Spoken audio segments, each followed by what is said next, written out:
Washington County continues to be among the fastest growing in the nation. The increased population also spills onto the city's roadways.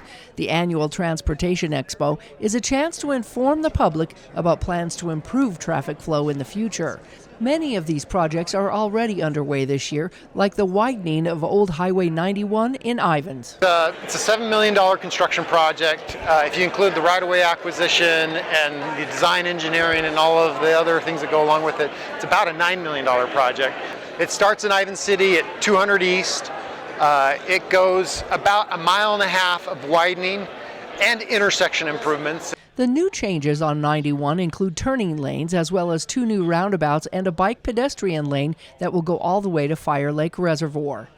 There's a roundabout that's going to go in at the intersection with Quavasa Drive, and then there's another roundabout that's going to go in with the intersection of 400 West.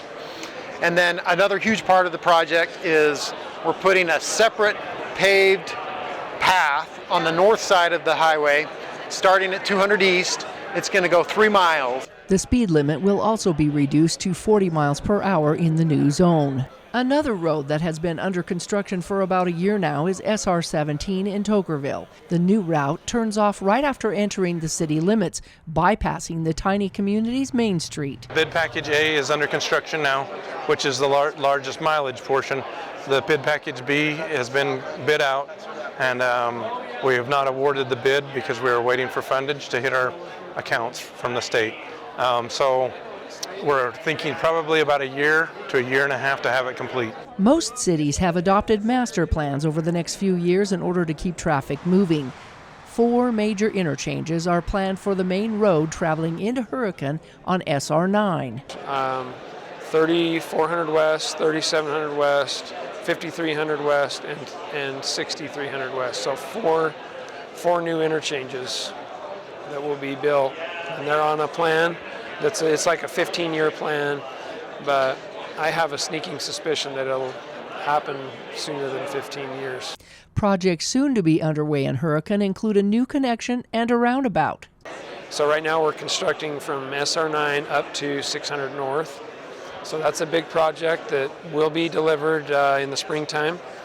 And then another project we're working on is 700 West from 100 North to 600 North. And we'll be constructing a roundabout at 100 North and 700 West. So that's a pretty noteworthy intersection. There's several schools that the traffic goes through that area. Residents in area neighborhoods are able to make recommendations for what they feel is needed in their area. This is the road that goes up to Appa Valley, and right now it's a 2-way stop on this road. So if I am at the bike shop and I want to go home, I have to sit here forever while traffic comes zooming down this cliff or zooming up it. And if somebody's turning left or right, that even takes longer sometimes. So we need a light right here to mitigate the people who are speeding down and up this hill going to work. With an increase in traffic on the roads, safety is a key factor when it comes to commuting. About a year and a half ago or so, we started a campaign called Watch Your 6. That consists of the 6 most deadliest choices that people make behind the wheel.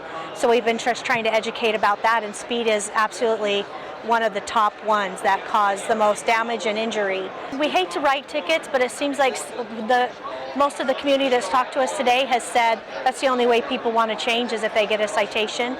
And perhaps the biggest road construction project underway is the creation of a new I-15 interchange at Main Street in Washington City. So what that will do is that will complete 3 lanes from St. George Boulevard all the way up to exit 16 going over to Hurricane now. So that'll open both those up in both directions. And that we'll probably start seeing construction. We get a notice to proceed for the contract by the end of March, and you'll start probably seeing mobilized and equipment by April. Due to rapid growth, every year UDOT has projects planned along I-15. The latest under consideration is the possibility of another interchange at 700 South. They've been proceeding with an environmental document, trying to identify is it feasible, is the need really justified, and then we hope to have our findings and a signed environmental document by roughly June. And that will determine whether we proceed with adding the interchange to the previous funded project of widening. A new connection from Southern Parkway and Washington City will bring traffic through to the newly created George Washington Boulevard. This city is building and paying to construct an interchange at that location that will connect into that route. So we keep eye on it, just to make sure they're compliant to the standards we've applied to Southern Parkway. And again, it's federal dollars, so we have to make sure they're spending it appropriately. Eventually, this connection will travel directly from 1450 south to I-15 at Dixie Drive Exit 5. You can see St. James Park right here. As it crosses the Virgin River, we will have a bridge right there. The bridge, being quite a bit more money, it will probably bridge, pun intended, across 2 fiscal years. And so hopefully we can get that bridge started maybe at the beginning of 2024 and then continue that construction into the next fiscal year. There is an existing trail. You're probably familiar with the Mayor's Loop.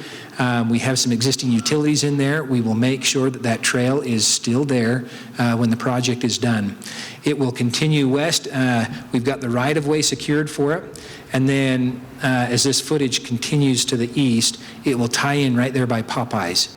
And for now, the Northern Corridor, which was proposed in 2006, is still undergoing review. So it's been a long process. I know the county's anxious to proceed with, but currently we've got a proposed alignment identified. We just can't go any further till the challenge in court is determined. From the Transportation Expo, Melissa Anderson, Community Education News.